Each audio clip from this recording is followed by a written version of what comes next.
When I was about 12 years old, I was walking from my house to my cousin's house. We were on one street. My grandmother was a street over. My front yard overlooked her backyard, and my cousin was 2 streets over from mine. My grandmother's front yard overlooked my cousin's backyard.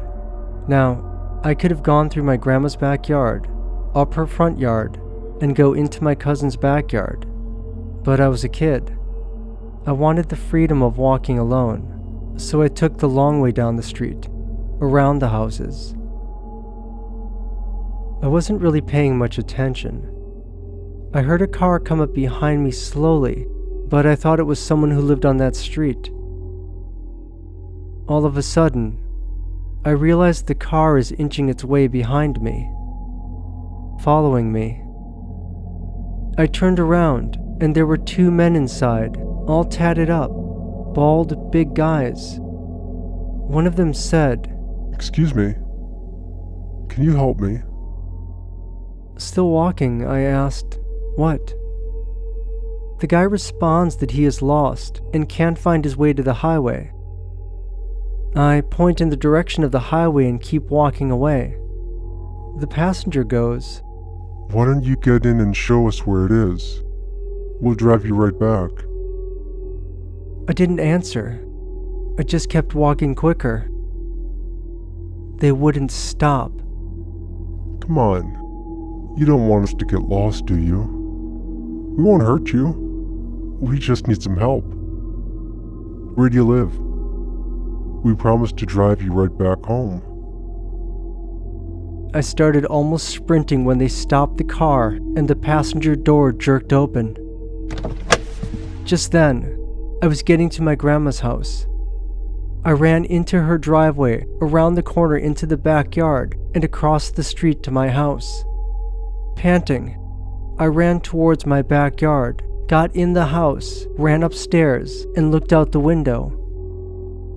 The guys hadn't seen me run into my house, so they had no idea I was looking at them through my bedroom window.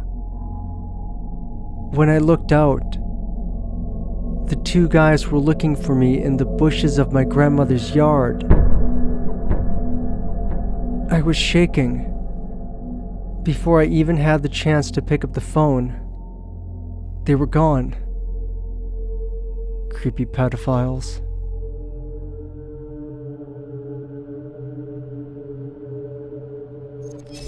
This happened when I was in kindergarten, so I was about 5 or 6. My mom had recently welcomed her second baby, and he wasn't even born in the best condition. This isn't important until later. Anyways, my school district had an early release day for us. However, my mom must have not seen on the school calendar because she wasn't waiting outside for me. My old apartment building was the kind of building where you either needed a key or to be buzzed in by a tenant. Because I was 6, I didn't have my own key, so I rang the bell. However, my mom didn't buzz me in as she didn't know I was to be let out early. With no choice but to wait outside, I sat down on the steps and waited for my mother. It seemed only a few minutes had passed before a man walked up to the steps with a key in his hand. Assuming he was one of the other tenants, I quickly explained my situation to him and asked if he would let me inside. The man obliged to let me in, but he told me to stick with him for safety. Naturally, this made sense to me, so I agreed. I reckoned he wanted to stop at his apartment for a moment, and then he would walk me to where I lived. He opened the door and stepped into the building. He grabbed my wrist and pulled me in behind him.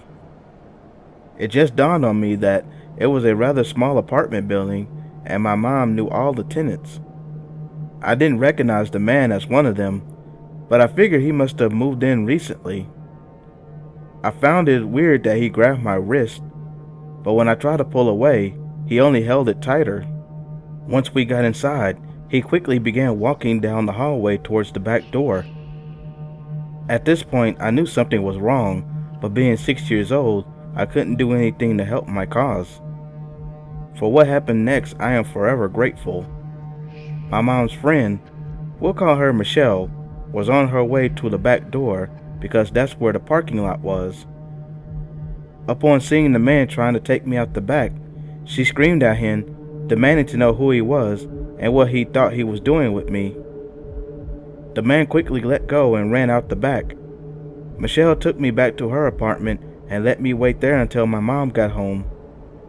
I asked Michelle about this recently, and she told me that the man hadn't been a resident in our building.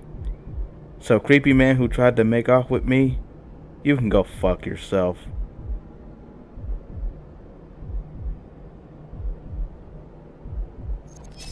I'm a strong believer in listening to my gut.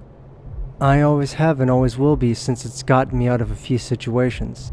One being my freshman year of high school. School had ended for the day, and since I was staying at my dad's house that week, I decided I would walk home. His house wasn't that far from my school. Everything was fine until I turned down the street where there's a shortcut. It led straight into my neighborhood.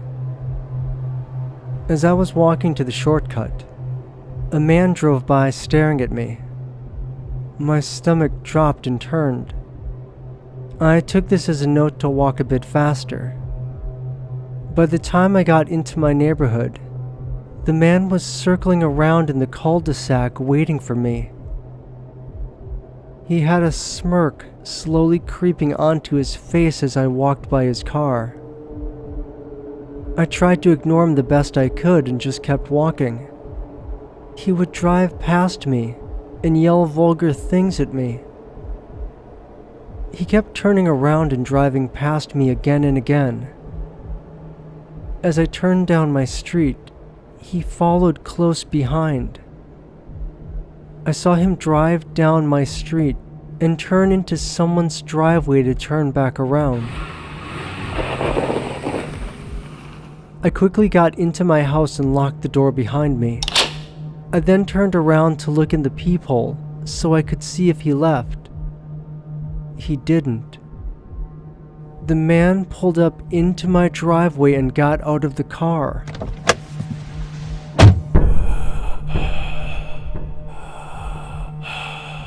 Luckily, my neighbor, who is a family friend, was out in his garage. He came over, yelling at the man, then stayed with me until my dad got home. A week later, my dad told me he saw the man parked at the end of the street waiting for me. He went and threatened the man, and we haven't seen him since. I'm still freaked out a bit every time I go and visit him. It's safe to say, I won't be walking home alone ever again.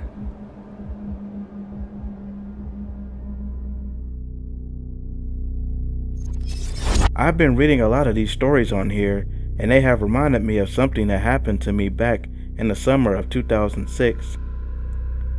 When I was 18, I worked as a cashier at a gas station. I was moving back home soon, and it was one of my last nights of employment that my creepy encounter occurred. I came into my shift that day. It was probably the 3 to 11 p.m. shift. It was a Sunday, and I would be working by myself and would be replaced at 11. The cashier that I replaced warned me that my replacement did not show up for his night shift the night prior. John, the cashier I replaced, told me he would come back up and work the night shift, but he could not get back there until close to 1 a.m. I had tried all day to get a hold of the MIA cashier, but no luck. I had to wait for John to get back up to the gas station. My shift was normal and nothing odd happened. Close to the time when John was supposed to arrive, I started to get his drawer ready for him, so as soon as he arrived, I could leave. I was standing at the register that John would be using, setting him up, when a gentleman walked into the store, and I walked up to the empty register that I had been standing by all night, although it was clear I was not there and one register over. I walked over to help him, and the first thing I noticed that his glasses were crooked and bent, and he was an older, shorter man who was mostly bald, wearing a red and black flannel. He said, "I want a pack of Cools." So I said, "Sure, and rang him up. He said, "Can I ask you a question?" Which I said yes, and he said, "When you turn your alarm on at night, do you hear little voices?" I said, "Sir, we're open 24 hours. I really don't know much about the alarm because I do not have to use it." He said, "So you don't hear little voices?" He was speaking to me kind of quietly. I again said no. He seemed to accept my answer and walked out of the store. No one else was in the store at the time. Customers came and went. Probably 15-20 minutes went by, and the same guy walked back in and up to the counter and said, "Will you let me wrestle you and pin you to the ground?" I was really taken aback by this and said, "No." He again asked, "You won't let me pin you to the ground?" I was getting really freaked out by this point. No one else was around, and I again said no. He said, "Is that a weird question?" I said yes, it was. By this point, my finger was on the panic button, and I told myself, if he asked me one more question, I am going to press it, which would send for the police. Instead, at that moment, he walked out of the store, and as far as I know, he never came back. I called the boy I was dating immediately, and he came up there and stayed with me until John arrived to take over for me. I don't know why this guy came in and said those things to me, and I never will find out. Thankfully, he left, and the situation did not escalate. But it sure scared me as one hell of a creepy encounter.